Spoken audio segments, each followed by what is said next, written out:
Assalamualaikum warahmatullahi wabarakatuh.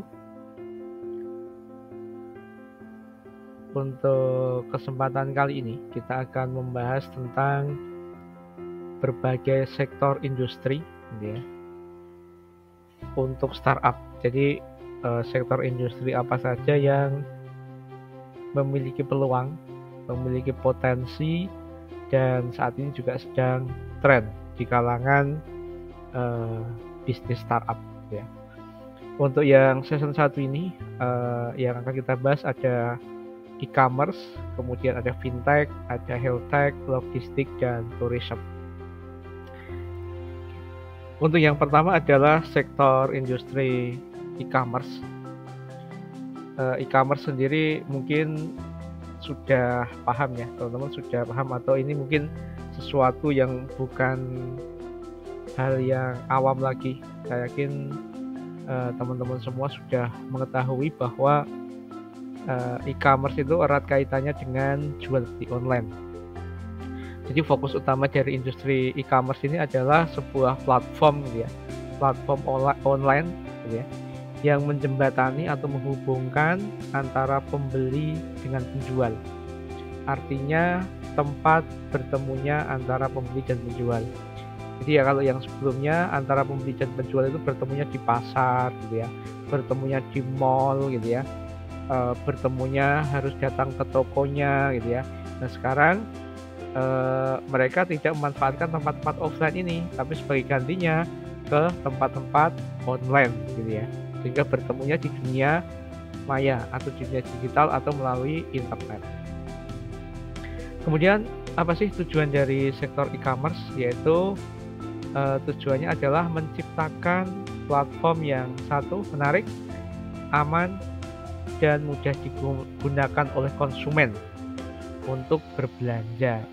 Selain itu juga tentunya memudahkan juga gitu ya untuk penjual dalam berjualan. Jadi saling memudahkan dalam penggunaannya. Oke, kemudian lingkupnya atau kategori-kategori dalam sektor industri e-commerce ini diantaranya yang pertama adalah B2C atau business to customer ya.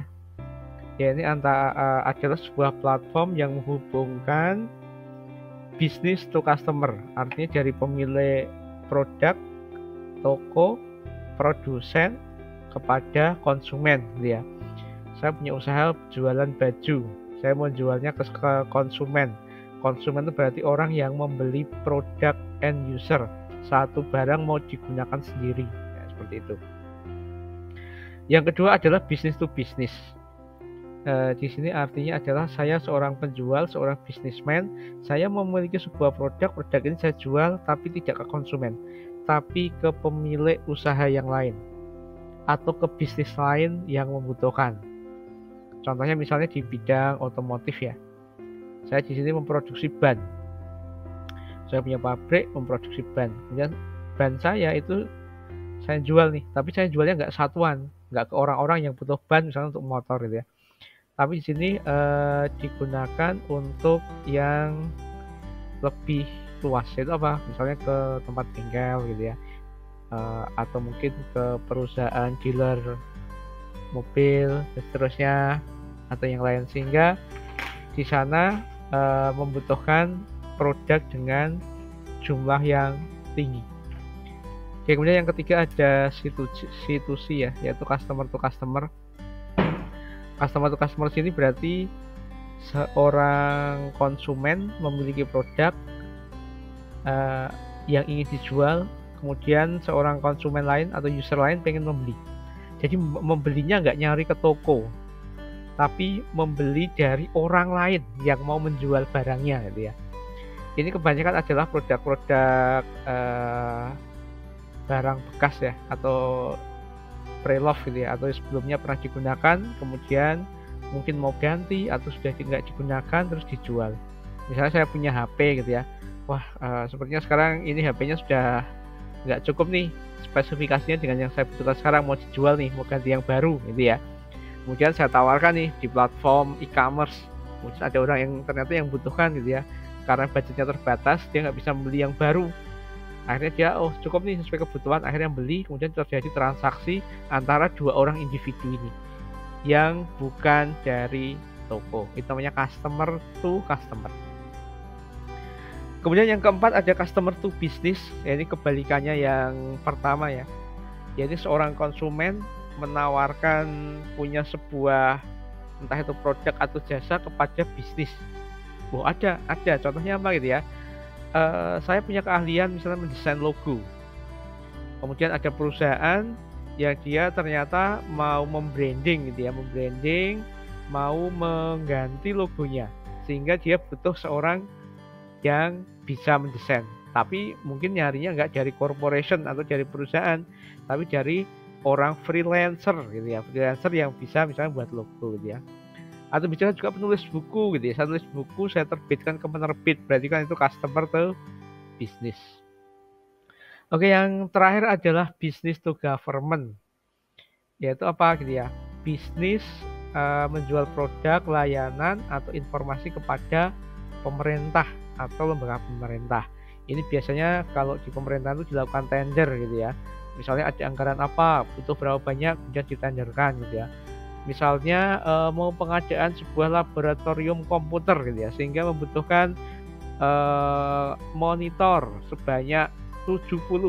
Nah, nanti ditenderkan siapa yang punya usaha toko komputer nih. Saya nanti mengajukan, disetujui, baru ke bisnis to komputer, bisnis to government. Bagian ya sampel-sampel atau contoh-contoh dari sektor industri e-commerce ya. Ada misalnya Lazada, Tokopedia, Bukalapak, Shopee, JDID, dan lain-lain. Ini gambarannya. Oke, teman-teman, saya yakin sudah familiar lah, atau mungkin sudah terbiasa untuk melakukan transaksi di sini. Oke, yang berikutnya adalah sektor industri fintech. Fintech itu adalah finansial teknologi. Artinya di sini melakukan inovasi teknologi, mengembangkan sebuah teknologi yang maju, yang handal, yang unik gitu ya, yang sesuai dengan tren saat ini untuk menyelesaikan berbagai permasalahan yang ada di sektor keuangan gitu ya. Fokus utamanya itu ya, jadi berusaha mengubah model bisnis gitu ya, keuangan gitu ya, memanfaatkan teknologi yang ada. Jadi berbagai permasalahan itu coba diselesaikan dengan memanfaatkan teknologi. Tujuannya apa gitu ya? Tujuannya adalah menghadirkan inovasi dalam industri keuangan dengan memanfaatkan teknologi.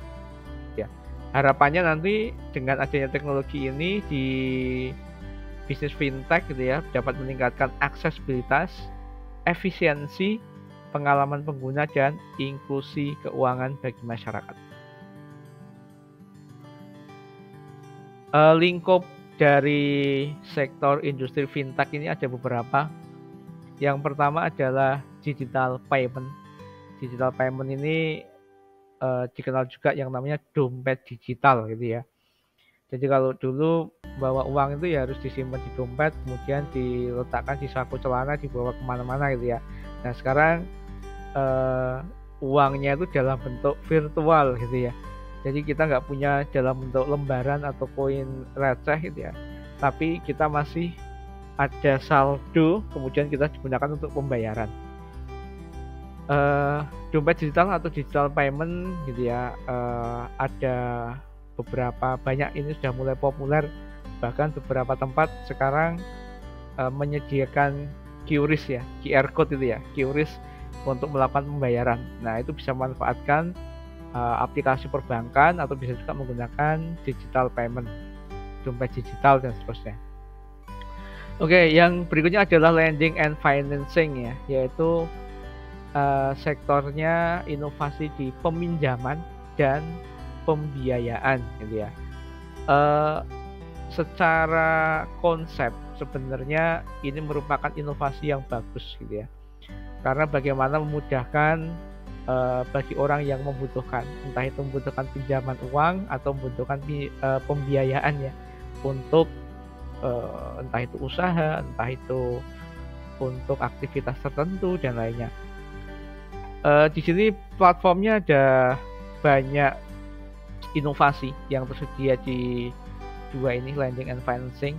Yang pertama itu adalah peer-to-peer lending. Ini mulai cukup populer. Jadi kalau dulu kan konsepnya adalah yang menyediakan, yang bisa meminjam, memberikan pinjaman, ya itu kan adalah bank, gitu ya. Atau kalau yang kedua, kalau yang di desa-desa di film-film kan terkenal rentenir, gitu ya. Konsepnya kan seperti itu yang terkenal. Nah sekarang dengan adanya inovasi ini adalah peer-to-peer lending. Jadi nggak lagi rentenir, tetapi institusi personal di luar bank atau perusahaan gitu ya, keuangan di luar bank bisa memberikan pinjaman dengan catatan diawasi oleh OJK.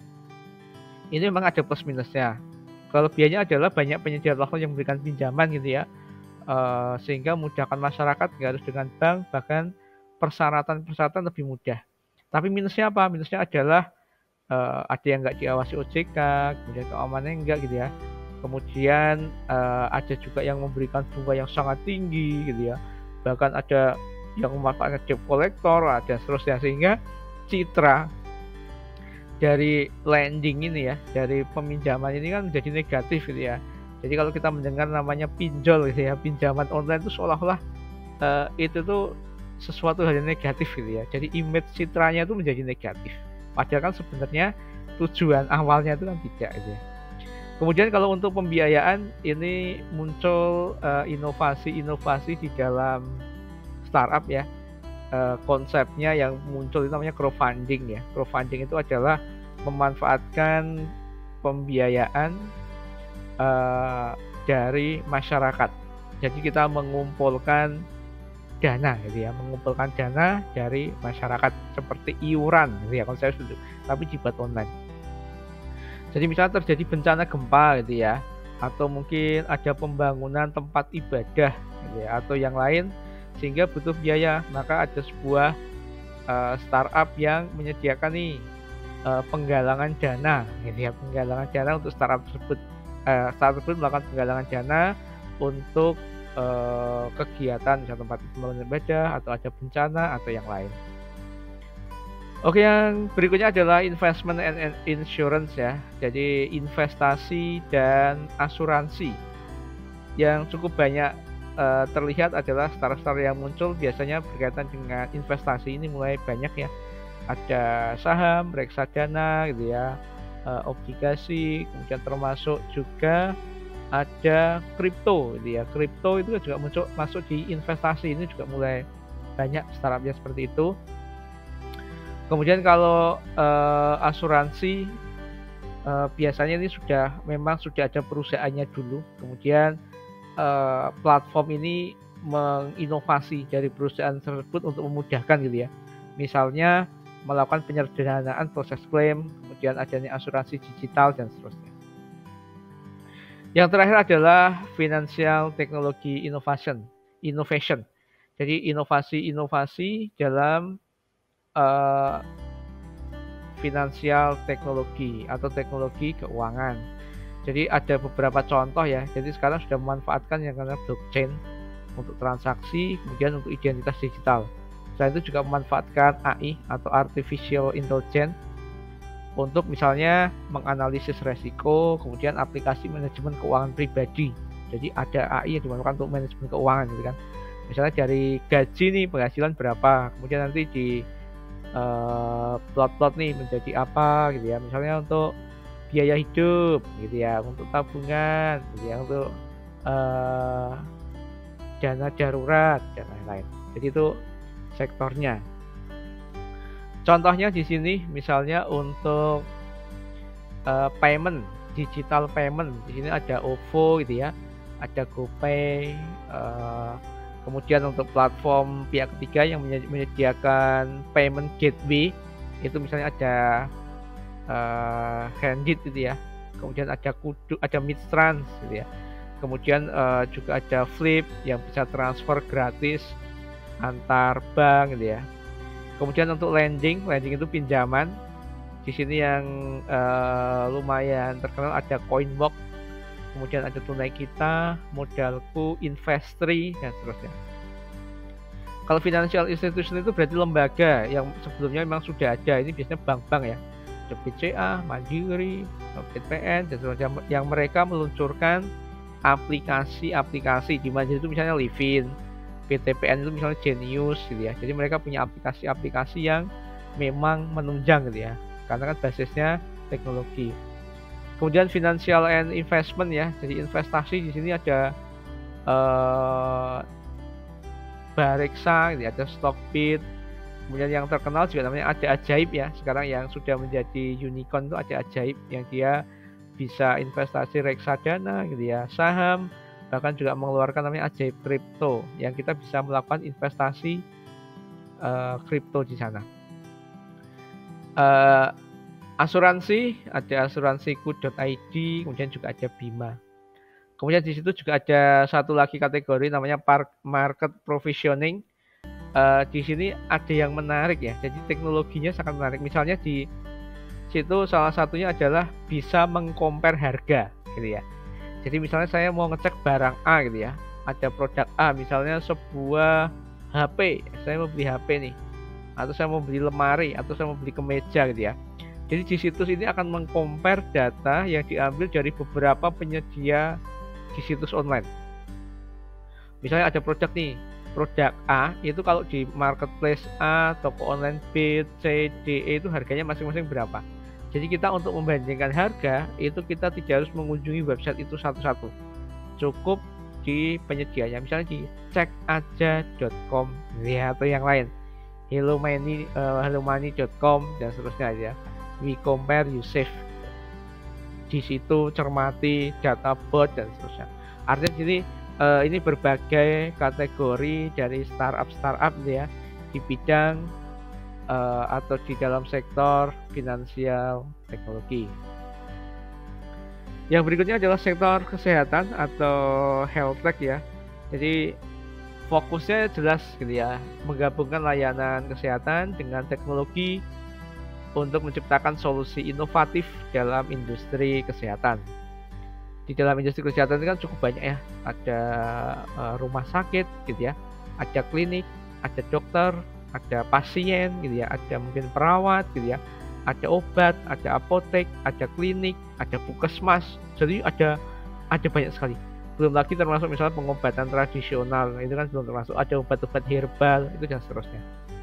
Tujuannya adalah meningkatkan aksesibilitas, efisiensi, pencegahan penyakit, dan inovasi dalam layanan kesehatan gitu ya. Selain itu juga mengurangi biaya operasional, kolaborasi dengan industri kesehatan juga menjadi fokus utama. Jadi kolaborasi antara teknologi dengan industri kesehatan dengan bekerja sama untuk meningkatkan pelayanan kesehatan secara keseluruhan. Adapun lingkupnya, ini lingkupnya cukup menarik ya, dan ini cukup inovatif yang ada ya. Yang pertama itu adalah telemedicine, yaitu definisinya adalah kita menyediakan sebuah platform untuk konsultasi kesehatan atau konsultasi medis gitu ya, secara jarak jauh. Jadi orang itu ketika mengalami tanda-tanda sakit atau memiliki gejala penyakit tertentu, orang itu tidak harus datang ke instansi kesehatan gitu ya. Dia itu tidak harus datang ke rumah sakit, puskesmas, dan seterusnya. Jadi cukup melalui platform yang kita sediakan. Platformnya apa ya? Bisa video gitu ya, bisa telepon, bisa melalui SMS, bisa melalui chat gitu ya, tergantung media yang disediakan platform tersebut gitu ya. Sehingga pasien tadi dapat memberitahukan, oh ini loh, saya tuh sedang mengalami seperti ini, sakitnya seperti ini, gejalanya seperti apa. Kemudian si dokter dapat apa? Satu, memberikan saran medis. Dua, melakukan resep obat, merekomendasikan obat-obat yang cocok itu kira A, B, C, dan seterusnya. Kemudian di masa depan gitu ya, memungkinkan untuk melakukan tindakan medis sederhana tanpa harus datang ke klinik atau ke rumah sakit. Jadi kalau misalnya kedepannya mungkin ada alat tertentu, atau kalau enggak sekarang tindakan medis itu bisa dilakukan oleh pasien sendiri gitu ya, karena hal-hal yang simpel gitu ya. Yang kedua adalah monitoring kesehatan. Nah, ketika bisa memanfaatkan teknologi dengan semaksimal mungkin, maka monitoring kesehatan itu bisa dilakukan oleh teknologi. Dengan memanfaatkan apa? Memanfaatkan sensor. Sensor digunakan untuk memantau kesehatan gitu ya. Misalnya ngecek detak jantung gitu ya. Detak jantung, tekanan darah, kadar gula, aktivitas fisik gitu ya. Kemudian melacak data dan informasi yang relevan sehingga data-data itu terkumpul nih ke dalam sistem. Misalnya di website, di aplikasi atau di mana ya. Nah, setelah data tersimpan tadi, si dokter tadi gitu ya, dokter pasien itu kan menjadi namanya rekam medis sehingga dapat dipelajari. Kalau dalam versi simple yaitu dokter dapat ketika konsultasi bisa dijadikan acuan oleh dokter tadi. Tapi kalau untuk jangka panjangnya ya berarti misalnya ada sebuah aplikasi lebih canggih lagi gitu ya berbasis artificial intelligence. Dari data-data yang dikumpulkan tadi dapat diolah lagi oleh AI tadi, kemudian memberikan rekomendasi kepada si pasien. Misalnya detak jantungnya sedang tinggi, maka apa yang harus dilakukan gitu ya. Aktivitas fisik misalnya karena memiliki kadar glukosa yang tinggi gitu ya, maka nggak boleh makan ini nih gitu ya. Misalnya si AI tadi yang dalam aplikasi yang kita buat bisa sampai ke dalam tahap itu. Kemudian berikutnya adalah data analitik data kesehatan ya, health data analytic. Jadi mengidentifikasi tren kesehatan gitu ya. Bisa juga melakukan analisa resiko penyakit. Jadi konsepnya adalah misalnya dari data ya, kita punya rekam medis nih, rekam medis yang sifatnya digital itu dapat diolah menjadi apa saja. Yang pertama adalah tren kesehatan. Yang kedua, menganalisa resiko penyakit pasien. Ketiga, memberikan rekomendasi personalisasi pasien gitu ya. Kemudian yang terakhir adalah dapat memanfaatkan big data untuk meningkatkan pemahaman, membantu keputusan medis. Jadi apa yang harus dilakukan, kemudian rekomendasinya seperti apa. Kemudian yang terakhir ada health apps. Health apps ini adalah membangun aplikasi kesehatan atau membuat aplikasi mobile ya untuk kesehatan. Apa saja sih ide-ide aplikasi yang memungkinkan untuk dibuat? Yang pertama adalah misalnya membuat aplikasi untuk manajemen kesehatan pribadi. Yang kedua membuat seperti pelacakan pola tidur gitu ya, misalnya untuk orang-orang yang ini ya kesulitan tidur ya, insomnia ya. Bisa juga pengingat obat gitu ya. Misalnya obat ini harus dimakan sampai teratur dan sampai habis gitu ya. Teratur sampai misalnya makanya adalah antibiotik. Nah, itu kan harus sampai habis dan seterusnya. Kemudian kalau kesehatan yang berkaitan dengan tren misalnya untuk manajemen diet gitu ya, atau panduan olahraga atau yang lain. Jadi contoh-contoh aplikasi yang simple yang mungkin untuk dikembangkan. Ini ada beberapa contoh misalnya di aplikasi atau startup yang ada di Indonesia yang sudah mulai berkembang, misalnya berkaitan dengan apotek online. Jadi trennya sekarang banyak dari masyarakat itu yang membeli obat itu secara online gitu ya. Jadi memanfaatkan aplikasi. Jadi beli obat ya sudah seperti kita beli makan secara online ya. Yang pertama misalnya ada goapotek.com gitu ya. Klik dokter.id, goapotek.com dan seterusnya. Kemudian telekonsultasi ada HelloDoc gitu ya. Halo dokter, bicarakan.id dan seterusnya. Jadi yang paling banyak dipakai itu kan Halo Dokter sama HelloDoc. Kemudian hospital atau klinik ERP system. Jadi ini membuat sistem atau membuat sebuah website atau aplikasi yang nantinya akan dimanfaatkan oleh klinik atau rumah sakit. Jadi misalnya rumah sakitnya masih sangat konvensional gitu ya, pencatatannya masih di kertas semua gitu ya, mereka belum punya sistem informasi yang digunakan untuk menunjang rumah sakit itu. Nah, ini ada beberapa yang menyediakan seperti itu. Kita bisa membuat nih aplikasi khusus puskesmas gitu ya. Jadi nanti puskesmas bisa menggunakan aplikasi. Kemudian salah satu kelebihannya adalah sistem untuk rekam medisnya terintegrasi ya di banyak tempat.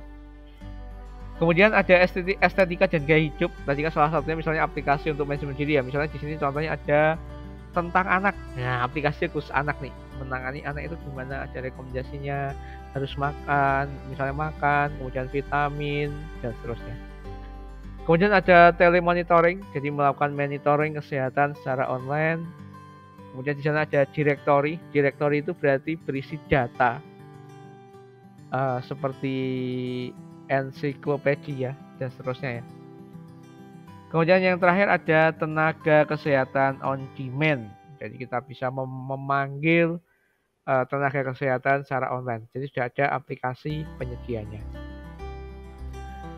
Yang berikutnya adalah logistik.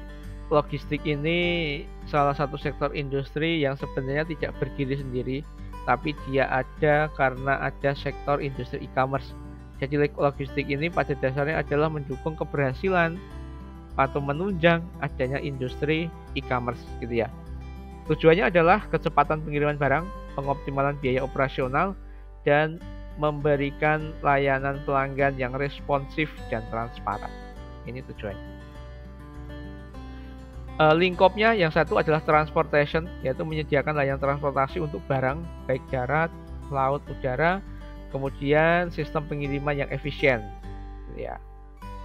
Jadi skenario nih, biar cepat maka harus seperti apa?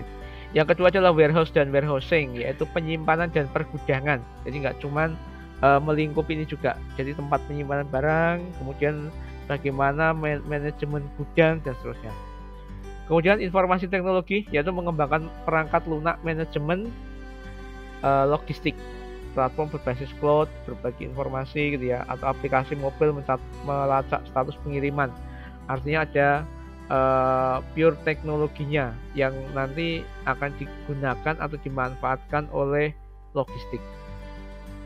Terakhir adalah customer service. Ini sangat-sangat penting gitu ya, karena berkaitan barang yang dikirim. Jadi kedua belah pihak ini bagaimana dapat melakukan pengecekan gitu. Ketika ada data yang kurang sesuai, bagaimana customer service itu bisa melayani dengan cepat. Artinya customer service yang berfokus atau berkaitan erat dengan industri logistik. Adapun contoh-contohnya gitu ya, JNE, Tiki, Pos Indonesia, Line Parcel, Gosen dan seterusnya. Jadi ada beberapa penyedia logistik. Kemudian yang terakhir ada sektor tourism ya, atau sektor industri pariwisata. Fokus utamanya adalah menyediakan solusi inovatif dan efisien dalam proses pergerakan berkaitan dengan industri pariwisata. Kemudian lingkup sektornya adalah satu, travel agent ya. Jadi menjadi agen perjalanan, menyediakan misalnya paket perjalanan wisata gitu ya, mulai dari tiket, akomodasi hingga aktivitas wisata. Yang kedua, online booking platform. Jadi menyediakan platform untuk melakukan booking online, pemesanan gitu ya, memudahkan wisatawan untuk tour, memesan tiket, hotel, tour, aktivitas dan seterusnya. Jadi bisa travel agentnya, jadi aplikasi berkaitan travel agent, atau kita platformnya. Kemudian ada tourism teknologi, mengembangkan solusi inovatif ya, seperti aplikasi mobile gitu ya, memungkinkan wisatawan mendapatkan informasi terkini, panduan wisata, dan rekomendasi tempat wisata. Terakhir adalah customer service. Customer service ini sangat-sangat penting bagi pelayanan pelanggan gitu ya. Jadi memberikan solusi yang responsif, personalisasi, dan memperhatikan kebutuhan dari wisatawan. Contohnya di sini ada, kalau website directory itu berarti dia penyedia informasi berkaitan dengan tourism atau pariwisata. Misalnya ada Java Travel, GoTravelly, jejakpiknik.com dan seterusnya. Kemudian agen tiket online ada Traveloka, Pagi-Pagi, tiket.com, loket.com dan seterusnya. Marketplace, opentrip.id, pergiumroh.com dan seterusnya. Operator itu ada beberapa, kemudian software berarti menyediakan aplikasinya, misalnya untuk hotel atau untuk guest house. Sedangkan akomodasi misalnya ada Bobo Box. Oke, sekian ya gambaran dari berbagai sektor. Utamanya ada 5 sektor tadi ya, 5 sektor dalam industri startup. Ya, semoga dapat memberikan gambaran kira-kira industri apa saja sih gitu ya yang dapat dikembangkan atau yang sedang tren berkaitan dengan startup. Oke, saya akhiri. Assalamualaikum warahmatullahi wabarakatuh.